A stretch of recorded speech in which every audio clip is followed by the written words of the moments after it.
Through scenes of indescribable beauty, 3,000 of us ascended the valleys that opened before us as we went.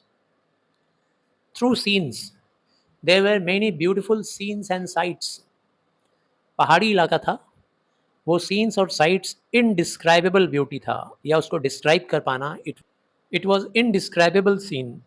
जो scenic beauty था वो अवर्णनीय था। 3,000 of us, हम सारे दर्शनार्थी संख्या में करीब 3,000 लोग थे, जिनको पीछे छोड़ आए थे उनको छोड़कर जो हमारे साथ चलने वाले थे वो 3,000 लोग थे, और हम सारे लोग वैलीज की तरफ असेंड कर रहे थे। Ascend is the opposite of descend. Ascend मतलब उठते जा रहे थे, एक घाटी की तरफ बढ़ते जा रहे थे, घाटियों की तरफ। दैट ओपनड बिफोर अस, हमारे सामने एक बहुत सारी घाटियां नजर आ रही थी।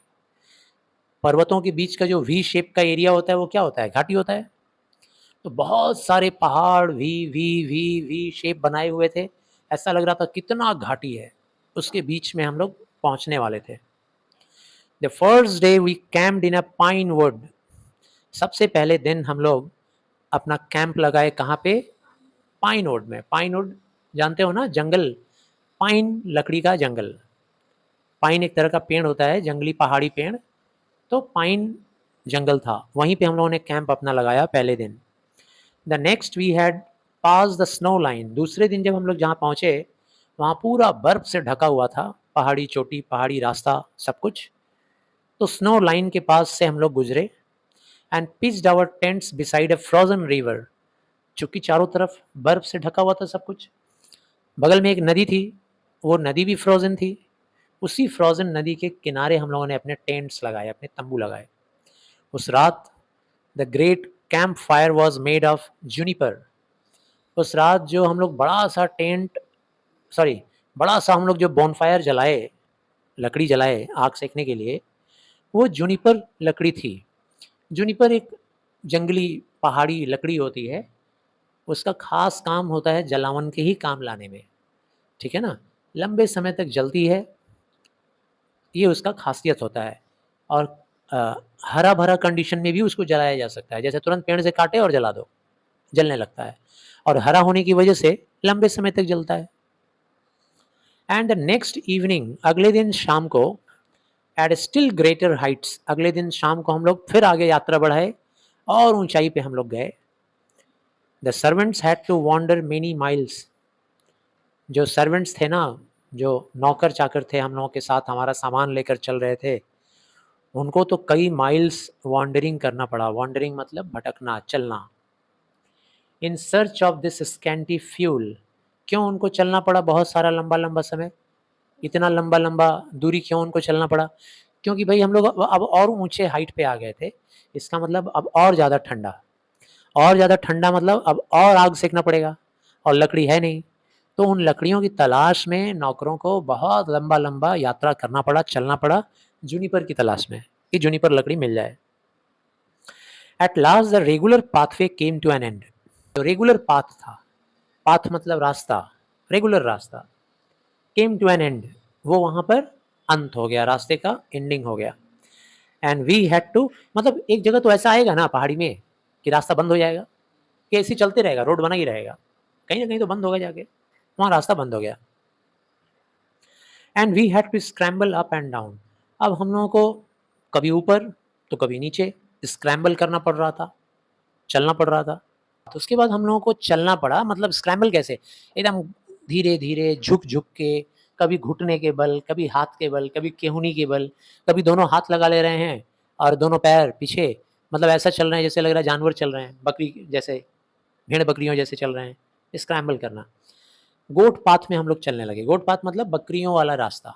बकरियों का रास्ता मतलब कोई स्पेशल बकरी का रास्ता थोड़ी ना होता है, पतला सा रास्ता, एकदम पतला सा, on the face of steep declivities. और हाँ, बगल में डिक्लिटिव्स था। डिक्लिटिव्स मतलब एकदम नीचे, स्टीप ढलान, पूरा नीचे ऐसे जा रहा है, और बगल में इमेजिन कीजिए कि आप देख पा रहे हो ना, इधर एकदम पतला सा रास्ता पे हम लोग चल रहे हैं, और थोड़ा सा भी पाँव फिसलेगा तो कहाँ जाएंगे? सीधा नीचे। डिक्लिटिव्स मतलब नीचे गिरावट, ढलान, उतार। On the face of steep declivity still we reach the boulder strewn gorge. और अगर पैर फिसलता तो हम लोग सीधा नीचे गॉर्ज में जाते, खड्डे में जाते, गहराई में, खाई में जाके गिरते। वो भी खाई कैसा, बोल्डर स्ट्रॉन, चारों तरफ पत्थर फैला हुआ खाई, पत्थरीला खाई, स्ट्रीवन मतलब बिखरा हुआ। In which the cave of Amarnath was situated, और इसी खाई के अंदर अमरनाथ का वो गुफा था। अमरनाथ मतलब शिव जी का वो गुफा यहीं पे स्थापित था। एज वी असेंडेड दिस, अब धीरे धीरे धीरे हम लोग ऊंचाई पे चढ़ने लगे थे। कभी ऊंचा, कभी ऊपर चढ़ना पड़ रहा था, कभी नीचे आना पड़ रहा था, कभी ऊपर कभी नीचे। फाइनली कहाँ जाना था, नीचे, गॉर्ज में। एज वी असेंडेड दिस, उसके बाद हम लोग जब थोड़ा आगे ऊंचाई पे चढ़े, we had before us the snow peaks covered with the white veil. जब थोड़ा आगे बढ़े तो देख रहे हैं हम लोग के सामने बर्फ से ढका हुआ snow wheel, the snow peaks, snow से भरा हुआ पीक, चोटी दिखाई दे रहा है हम लोग को, covered with A white wheel. ऐसा लग रहा था जैसे उसके ऊपर सफ़ेद घूंघट, सफ़ेद नकाब पड़ा हुआ है, व्हील। न्यूली फॉलन, और अभी वो नकाब, अभी वो जो सफ़ेद व्हील था, वो नकाब अभी नया नया बना था, न्यूली फॉलन।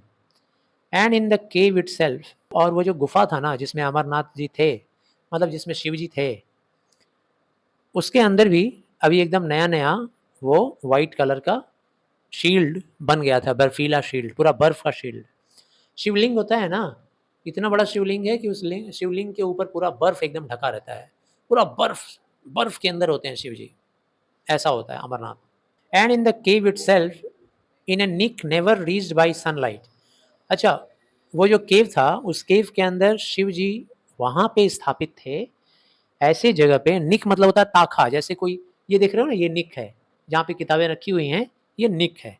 दीवार के अंदर एक गड्ढा जैसा जगह, उसको बोलते हैं निक। निक को हिंदी में कहते हैं ताखा, ठीक है ना। तो एक ऐसे निक में शिव जी स्थापित थे, जिस निक में कभी सूरज की रोशनी पड़ती ही नहीं है। शोन द ग्रेट आइस लिंगम, और वही बर्फीला लिंग दिखाई दे रहा था, किसका, शिव जी का। शिवलिंग दिखाई दे रहा था। That must have seemed to the awestruck peasants who first came upon it like the waiting presence of God. सचमुच में वो शिवलिंगम जब पहली बार नज़र में आया होगा देहातियों के, किसानों के, भाई उस इलाके के जो किसान रहे होंगे, हुआ यूँ होगा ना कि कभी उनकी भेड़ बकरी चढ़ते चढ़ते ऊपर चली आई, नीचे गई, अप एंड डाउन करते करते कभी वहाँ आ गई होगी। और जब वहाँ आई होगी तो लोग उसको फॉलो करते करते आए होंगे और देखे होंगे गुफा में, अरे ये क्या है, नज़दीक गए होंगे तो पता चला होगा ये तो शिवलिंग है। उसी समय से वो लोग जा करके सबको बताए होंगे कि भाई वहाँ पर शिवलिंग है। उसको देखने सारे लोग आए होंगे और फिर इतना ज़्यादा वो प्रचारित हो गया कि देश विदेश से लोग आते हैं अमरनाथ की यात्रा करने के लिए। Who first came upon it, जो सबसे पहली बार इस अमरनाथ का दर्शन किया होगा, like the waiting presence of God, उनको ऐसा लगा होगा जैसे यहाँ पे तो एकदम स्वयं प्रभु बैठे हुए हैं, बर्फ में बैठकर तपस्या कर रहे हैं, बर्फ के अंदर बैठे हुए। उनको ऐसा लगा होगा जो पहली बार देखा होगा। The Swami had observed every rite of the pilgrimage, Swami ji ने पिलग्रिमेज का हर राइट को अनुभव किया, हर राइट को मनाया। राइट का मतलब क्या होता है, नियम कानून, रीति रिवाज। हर रीति, हर रिवाज, हर पूजा का तरीका को उन्होंने अपनाया और उस पिलग्रिमेज में वो सब कुछ परफॉर्म किया। एज ही केम अलॉन्ग, जैसे जैसे उनके रास्ते में जैसे जैसे उनके रास्ते में जो पिलग्रिमेज का राइट्स, रिचुअल्स आ रहा था, वो सब कर रहे थे। He had told his beads, उन्होंने अपना रुद्राक्ष का वो जो कंठी होता है वो भी जपा, जपते हैं ना उसको, कंठी माला। केप्ट फास्ट, उन्होंने उपास भी रखा। आइस कोल्ड वाटर में नहाया भी। वो आइस कोल्ड वाटर जो है ना 5 स्ट्रीम्स का है, इन सक्सेशन। 5 छोटी छोटे वहाँ स्ट्रीम्स हैं, नदियों जैसे स्ट्रीम्स। उन 5 नदियों के स्ट्रीम्स में पंचमेल कहलाता है वो पानी, उस पानी में वो नहाए। आइस कोल्ड वाटर, एकदम बर्फीला पानी। Crossing the river gravels on our second day, दूसरे दिन नदी को पार कर करके जब वो आ रहे थे, दूसरे दिन क्रॉसिंग कर रहे थे, वो एक ही नदी को क्रॉस किए जिसके अंदर ग्रेवल्स था। ग्रेवल क्या होता है, पूरा पत्थर से भरा हुआ नदी, मतलब उसमें घुसेंगे तो पूरा पत्थर, छोटा बड़ा पत्थर, छोटा बड़ा पत्थर, ऐसे नदी में घुस घुस के भी वो पार किए। And now as he entered the cave, और अब वो केव के अंदर एंट्री कर चुके हैं। इट सीम टू हिम, उनको ऐसा लग रहा था, as if he saw Shiva made visible before him, ऐसा लग रहा था जैसे लॉर्ड शिवा एकदम उनको आंखों के सामने दिखाई दे रहे हैं। amidst the buzzing swarming noise of the pilgrim crowd, और वहाँ पे जितने दर्शनार्थी लोग थे वो सब स्वार्मिंग नॉइज था। स्वार्म लगाते हैं ना बीज के लिए, मधुमक्खियों के लिए, तो कहने का मतलब है कि वहाँ पे सारे दर्शनार्थी लोग भीड़ मचा के खड़े थे, स्वार्मिंग। और बजिंग बोलने का मतलब क्या है, उनकी आवाज़ जो थी एक साथ सब भिन भिनाने की आवाज़ आ रही थी, ऐसी आवाज़ आ रही है, सब आपस में बात कर रहा है। कैसे होता है जब क्लास में सब लोग बात करने लगता है स्टूडेंट्स, तो कैसा आवाज़ आता है। And the overhead fluttering of the pigeons, और वहाँ गुफा में और क्या क्या सुनाई दे रहा था, जैसे तुम लोग किसी पैंडल में घुसते होगे दुर्गा पूजा का, तो देखते होगे ना सारे दर्शनार्थी लोगों का आवाज़ आता है, सब आवाज़ कर रहा है, कि दारुण करे रे, वो तो भालो है। तब तक कोई बोल रहा है हाथ दिबी ना, हाथ दिबी ना, चल चल चलो, माँ को थे गलो रे, सब आपस में बात हो रहा होता है इस तरह से। तो सबकी सब बातें मिलजुल कर बजिंग जैसी आवाज़ आती है, भीड़ मची हुई रहती है। इसके अलावा और कौन सी आवाज़ आ रही थी, and the overhead fluttering of the pigeons, सिर के ऊपर से कुछ कबूतर उड़ उड़ के भाग रहे थे गुफा के अंदर, जहाँ अमरनाथ का ये शिव जी का लिंगम था, वहाँ पे कुछ कबूतर भी भाग रहे थे। ही नेल्ट एंड प्रोस्ट्रेटेड, वह घुटने के बल पे झुक गए, बैठ गए, और प्रोस्ट्रेटेड 2 और 3 टाइम्स, और दंडवत प्रणाम किया उन्होंने, प्रोस्ट्रेट करके प्रणाम किया। अननोटिस्ड, किसी ने नोटिस भी नहीं किया उनको। And then afraid lest emotion might overcome him, he rose and silently withdrew, और उसके बाद जब भगवान को हम लोग आंखों के सामने महसूस करते हैं तो आंखों में आंसू आ जाते हैं, इमोशनल हो जाते हैं हम लोग। तो स्वामी जी को ऐसा लगने लगा था कि हम भगवान को सामने देख रहे हैं, शिव जी को, और उनके इमोशंस अब उनके आंखों में आंसू बनकर उतरने ही वाले थे। कहीं ऐसा ना हो जाता कि वो फूट फूट के रो ना पड़ते खुशी से। इसीलिए वो उठे और उठ के चुपचाप वहाँ से लौट आए, मतलब मंदिर गुफा से बाहर आ गए। He said afterwards that in these brief moments, उन्होंने बाद में हम लोग को बताया कि ये जो थोड़े से समय के लिए मैं शिव जी के सामने खड़ा रहा, he had received from Shiva the gift of Amar, not to die until he himself had willed it. थोड़े से समय में जो उनका दर्शन किए वो, उनको ऐसा लग रहा था जैसे शिव जी ने हमको एक शक्ति दे दिया, हमको एक गिफ्ट दे दिया, वरदान दे दिया, अमर होने का वरदान, इच्छा मृत्यु का वरदान दे दिया। ऐसा लग रहा था कि जब हम चाहेंगे तभी मरेंगे, नहीं तो नहीं मरेंगे, ऐसा उनको फील होने लगा था। In this way possibly was defeated or fulfilled that presentiment, sorry, in this way possibly was defeated or fulfilled that presentiment which had haunted him from childhood. बचपन में शायद किसी भविष्यवक्ता ने उनको ऐसा बताया था कि तुम्हारी मौत कहाँ होगी, तो चारों तरफ पहाड़ होगा, बर्फीला जगह होगा, शिव जी का मंदिर होगा, पहाड़ों के बीच में वहीं तुम्हारी मौत होगी। तो आज उनको सामने ऐसा दिख रहा था कि बर्फीला जगह है, चारों तरफ पहाड़ है, शिव जी का मंदिर है, कहीं मैं मरने वाला तो नहीं हूँ। Which had haunted him from childhood, बचपन से उनको एक बुरा बात जो था उनको चेज करते रहता था, डराते रहता था। That he would meet with death, कि वो मर जाएंगे, मरेंगे। कैसे मरेंगे? In a Shiva temple, Shiv ji के मंदिर में मरेंगे, अमंग्स द माउंटेन्स, पहाड़ों के बीच में। और आज वो पहाड़ों के बीच में शिव जी के मंदिर में हैं, तो उनको ऐसा लगने लगा था कि शायद ये चीज़ फुलफिल हो गया, क्योंकि मुझे शिव जी से क्या आशीर्वाद मिल गया? अमर होने का। तो अमर होने का आशीर्वाद मिल गया, इसीलिए मैं आज शायद बच गया, मैं मरा नहीं। क्योंकि बचपन से उनको इस बात का खौफ था कि ऐसे सिचुएशन में मैं मर जाऊंगा।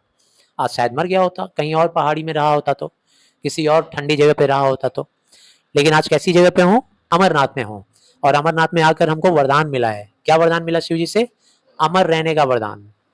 तो इस पैराग्राफ में समझ में आया? लास्ट का कन्फ्यूजन दूर हुआ। लास्ट का कन्फ्यूजन क्या दूर हुआ? कि जब वो थोड़ी सी देरी के लिए शिव जी के सामने जब आए तो उनको कैसा फील होने लगा था? उनको फील होने लगा था कि भगवान साक्षात मेरे सामने हैं, और फीलिंग्स, इमोशंस इतना ज़्यादा हो गया था कि लग रहा था वो रो पड़ेंगे। किसी तरह आंसू बचाकर जल्दी से मंदिर से बाहर भाग कर आए।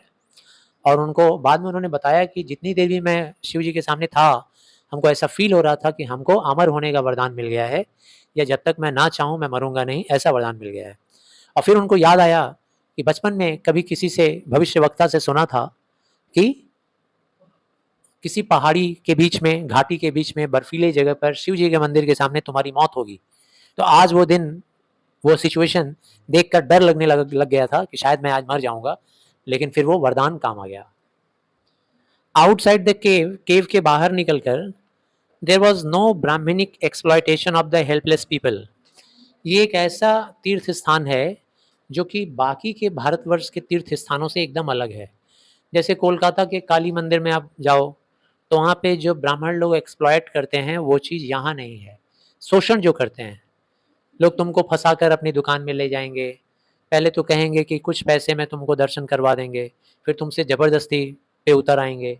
तो ऐसी चीज़ें वहाँ नहीं थी। Amarnath Amarnath is remarkable for its simplicity.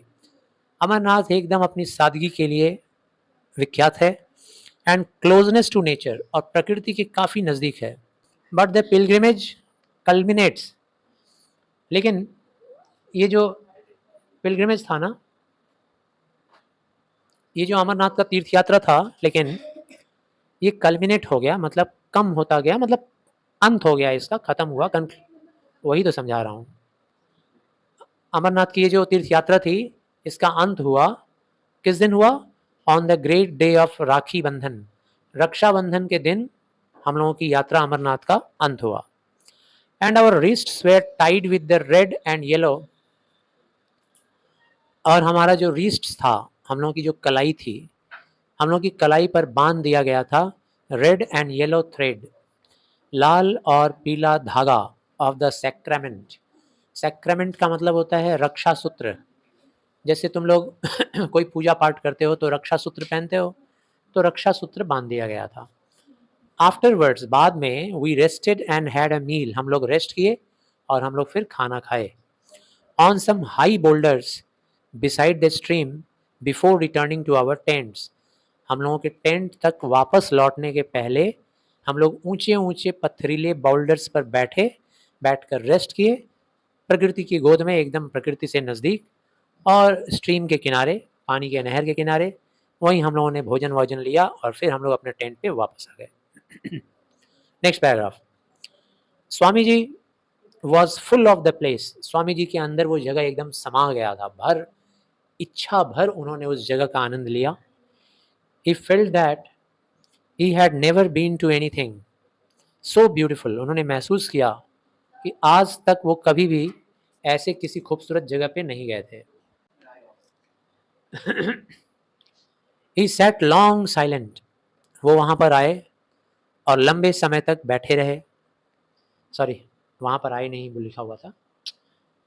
Vivekananda लंबे समय तक साइलेंट बैठे रहे। देन ही सेड ड्रीमली, उसके बाद फिर ऐसा लग रहा था जैसे कोई स्वप्न देख रहे हो, सपने में बोल रहे हो। उन्होंने कहा, I can well imagine how this cave was first discovered, कहने लगे, मैं कल्पना कर पा रहा हूँ कि ये जो अमरनाथ का गुफा है, ये पहली बार कैसे डिस्कवर किया गया होगा, कैसे इसका पता चला होगा। वो पीछे हम लोग पढ़े थे ना एक जगह, वही चीज़ यहाँ बताएंगे वो। अ पार्टी ऑफ शेफर्ड्स, जरूर चरवाहों का एक समूह रहा होगा। वन समर डे, किसी एक गर्मी के मौसम में। मस्ट हैव लॉस्ट देयर फ्लॉक्स, उनके कुछ पशु, उनके कुछ चौपाए जानवर खो गए होंगे घास चरते चरते। And wandered in here in search of them, और शायद वह जो चरवाहों का समूह रहा होगा, वो अपने चौपाए जानवरों का तलाश करते करते, वॉन्डरिंग करते करते यहाँ पहुँच गए होंगे, तलाश करते करते। Then when they came home to the valleys, जब वे चरवाहे लोग अपने घर पहुँचे, उनका घर कहाँ था? घाटियों में। तब उन लोगों ने ये बात सबको बताया होगा कि कैसे वो लोग अचानक महादेव के घर पहुँच गए। जानवरों को ढूंढते ढूंढते वो लोग महादेव के घर कैसे पहुँच गए, तब उन्होंने बताया होगा वैली के सभी लोगों को। Last paragraph. Of my master himself in any case a like story was true, मेरे मास्टर के लिए, खैर जो भी हो, ये जो उन्होंने कहानी बताया, ये कहानी उनको एकदम ट्रू लग रहा था, और हमें भी ये कहानी ट्रू लग रहा था।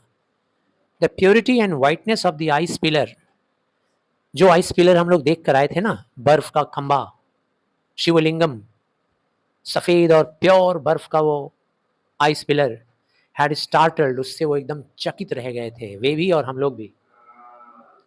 एंड इन रैप्ड हिम, और हमारे मास्टर सिर्फ चकित ही नहीं रह गए थे बल्कि इन रैप्चर्ड हो गए थे, मंत्र मुग्ध हो गए थे। द कैवर्न, वो जो गुफा था, had revealed itself to him as the secret of Kailash, वो जो गुफा था, वो गुफा ने उनको रिवील किया, उनको दिखाया, रास्ता बताया, इटसेल्फ, वो गुफा ही ये बात बता रहा था, सीक्रेट ऑफ कैलाश, कैलाश में भी ऐसा ही कुछ सीक्रेट होगा, जिस कैलाश पर्वत पर माना जाता है कि शिव जी रहते हैं, उसका भी सीक्रेट कुछ ऐसा ही लग रहा था।